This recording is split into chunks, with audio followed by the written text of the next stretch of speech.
in my last video, I told you guys how I liked research and I thought I would learn a lot from this class, that I really like the professor. She seems very eager and she loves doing research, but we just had an exam in that class. And what was that exam? I don't know, because you know what? She doesn't tell us specific things to study. She'll say that the quiz is gonna be on the lectures and the readings. But specifically what, ma'am? What should we focus on? Right now we're learning about ethics and the Belmont Report and beneficence and justice and respect for persons, and I love that. I'm reading everything. But when I look at the exam, I'm like, okay, I read this, but I don't exactly remember the specificities of what you're asking me to do.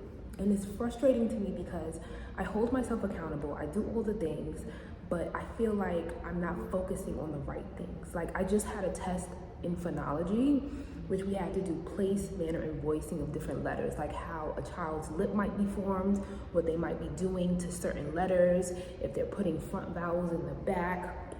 And she told us specifically what was gonna be on the exam. Therefore, I got 100, right? But I feel like this professor's approach to quizzes is going to hinder me from getting like 100. I know I'm not gonna get 100 all the time, but if I had control, I would. And this approach is getting in the way, so I'm a little frustrated about that. But I think I did okay. Like I said, I did all the readings. I listened to the lectures, I took my notes. So I think I did okay. Fingers crossed. I just finished taking the exam and I had to step out because I needed a brain break. So what time is it? It's 2:34, class ends at 3:40, so we still have a little bit more time. But what kind of study guide can I make out of, oh yeah, just lectures and readings? I can't accurately study for that type of exam.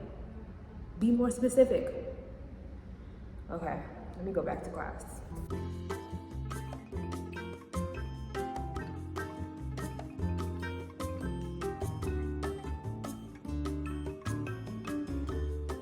I am back in mi casa. Let me tell you about today. So like I said in my previous clip, we've been learning about ethics and research, and before class ended, we had to read about the Tuskegee syphilis experiment. Very upsetting, super gross, but it was really eye-opening to see different perspectives about how people took the information, and just reading about research papers is really interesting. However, her and these exams, they're gonna get to me. Anyway, tomorrow I have another phonology quiz about language processes in early language development. So how kids can say words improperly and what they mean. So if they're making a back vowel, putting it to the front, instead of saying sun, they say ton, stuff like that. So I'm gonna study for that for the rest of the afternoon. And then my mom wants to watch a movie. So that's what we're gonna do. I'm going to unwind, and I will see you guys in the next clip. On my way to school this morning.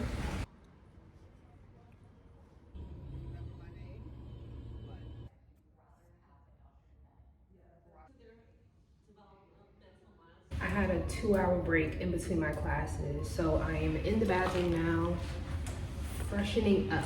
I didn't put on any makeup this morning because I was kind of rushing, so a little concealer.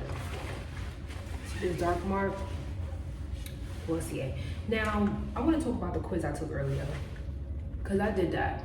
I did really good, so much so that I wanted to check in with my professor after class, and I was like, hey, did you get a chance to glance at my exam? Because I literally went over my answers like 4 times before I handed it in, because she also didn't give us a time limit. And that class is 2 hours and 30 minutes. So I took about 45 minutes, but 15 minutes into the quiz, I was already done. But I went up to her after class and I was like, did you get a chance to like just view, see what I did? And she was like, yeah, it looked pretty good, good job. I was like, thank you. I was stressed out. Like, phonological processes are kind of hard because there's so many of them. Like if the child says sun, says ton instead of sun. If they say soap instead of soap. There's so many to remember, but I did pretty good. But now I have language acquisition in about 20 minutes, and I was just reading my book in the library, so I figured I'd come in here and freshen up. Yeah, at least I feel good about this exam. The one yesterday for research, I'm a little worried about. So let's finish today.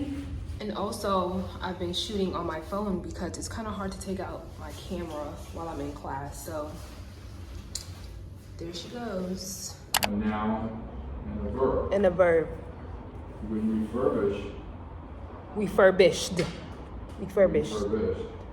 Refurbished. Really? That's good.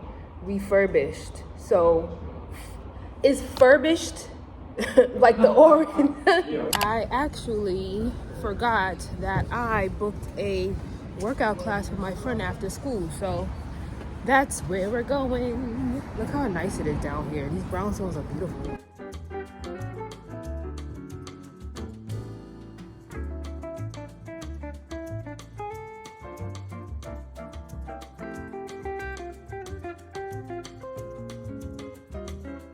Okay, I'm finally home. Can we debrief about the day just for a little bit?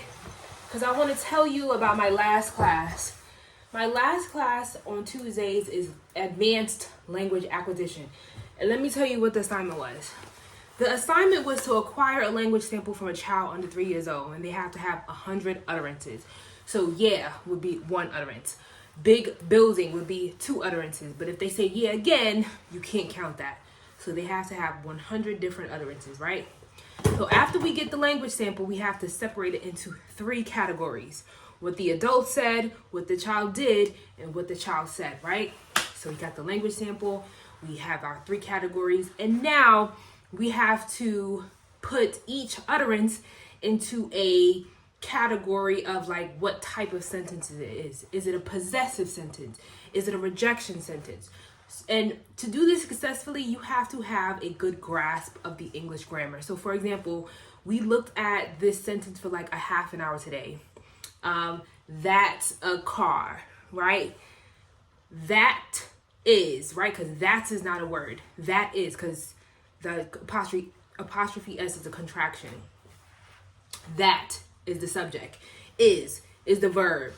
A car would be like the predicate, right? I don't know. It's just it's too much.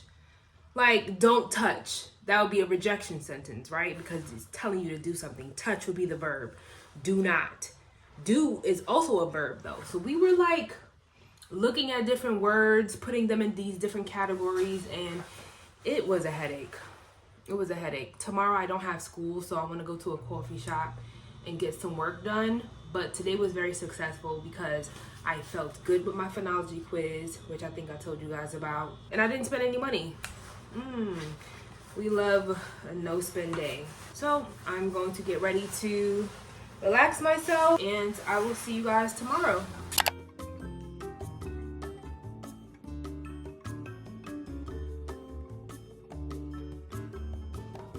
I'm home from school. I had a pretty good day. My research class was very dense. We had to talk about research designs today. And for 3 hours straight, she just lectured. We went into small groups one time and she did not give us a brain break. So much so I had to walk out of the class twice and just take a minute to like walk up and down. It was a lot of information. I have to review my notes. But I've also come to realize that I might actually have to get an iPad.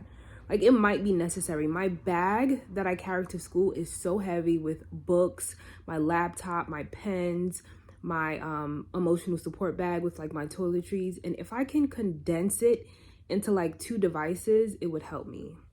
I really don't want to.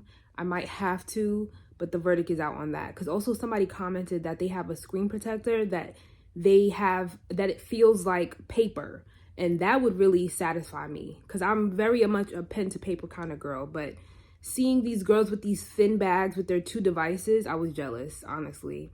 And I think I might streamline where I can store my notes. So maybe I can store them in a Google Drive where I can put them in my Notion where they can be organized into different categories. I don't know. I'm still thinking about it. But an iPad may be in my future. But overall, today was really good. Tomorrow I have a midterm already, but I'm about to study for that. I've already been studying, but I'm about to review. And that's about it. I think I'm going to end the video here because I've gone a few days without vlogging and I kind of want to be consistent. So thank you so much for watching my journey in grad school, and I will see you guys in the next video. Peace. Peace.